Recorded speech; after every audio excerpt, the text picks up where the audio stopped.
Mirë se erdhe në botën ku askush nuk është i pafajshëm. Sekrete shqiptare, vendi ku rrëfimet më të thella, më të ndaluara dhe më të pathëna të shqiptarëve marrin zë.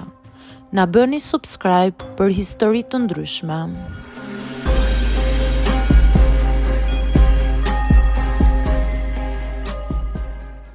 Punoj në një call center ku detyrohem të mashtroj për ditë. Quhem Alesja dhe jam 27 vjeç.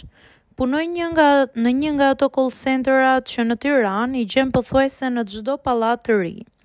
Në fillim mendova se ishte një mundësi e mirë, rrogë e sigurt, orar i rregullt, ambient modern.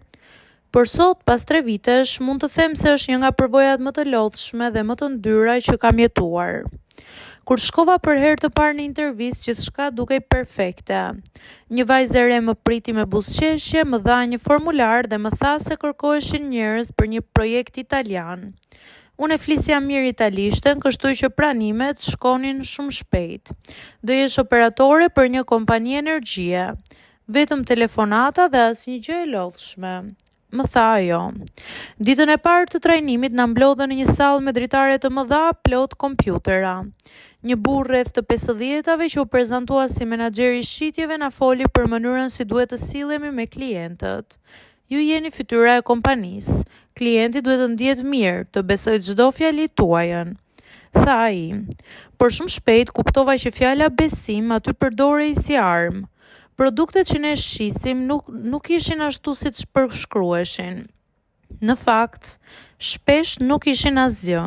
Paguaja një ofertë energjie për ta kursyer, por në fund njerëzit merrnin fatura 2 fish më të larta. Ne e dinim, por nuk na lejohej ta thoshim. Në çdo tavolinë kishte një listë me udhëzime. Nëse klienti thot jo, përdor emocionin. Nëse nguron, gënjeje but. Mos lejo të mbyll telefonin derisa të pohoj. Çdo mëngjes na jepnin numrat që duhet të arrinim. 10 mbyllje sot, kush nuk e bën del për jashta. Në fillim më dukej si lojë, por pas disa ditësh më kaploi ndjenja e fajit. Më kujtohet një zonjë e moshuar që më tha: "Bi, nuk i kuptoj mirë këto letra, mund të ma shpjegosh?" Unë i lexova reshtat që më kishin mësuar, edhe pse e dija që pas tyre fshiheshin tarifa shtesë. Kur mbylla telefonin më duhej të qetësoja frymën. Më duk sikur kisha vidhur dikë që më kishte besuar. Me kalimin e kohës fillova të vërej dhe brenda zyrës gjëra që nuk më pëlqenin. Shefat kishin favoritët e tyre, vajzat e reja që merrnin bonuse dhe trajnime më të mira, jo për rezultat, por për mënyrën si i shikonin. Unë nuk bëja pjesë tek ato. Punën time e bëja me mund dhe jo me flirt. Një herë një klient italian më mallkoi në telefon.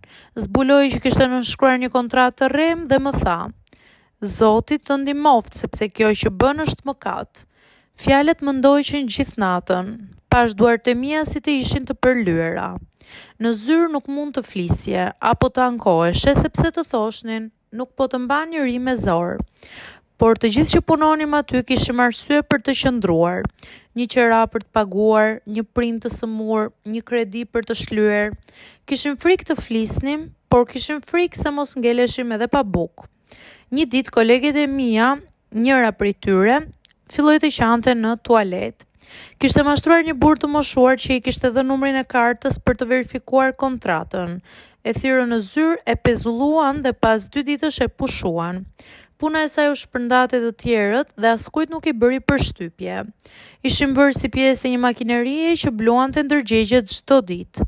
E lash punën pas një viti. Një mëngjes u ngrita dhe nuk munda të shoh veten. Nuk më zgjoheshin më nervat për të gënjyer. Shefi më telefonoi dhe më tha: "Do pendohesh, këto vende pune nuk gjenden kollaj." Por jo, ja që nuk u pendova fare. Sot punoj në një dyqan të vogël me pagë më të ulët, por të ndershme. Kur e mendoj call centerin, më duket si një burg me dritë të bardhë, aty ku mësohesh të flasësh bukur për të thënë gënjeshtra.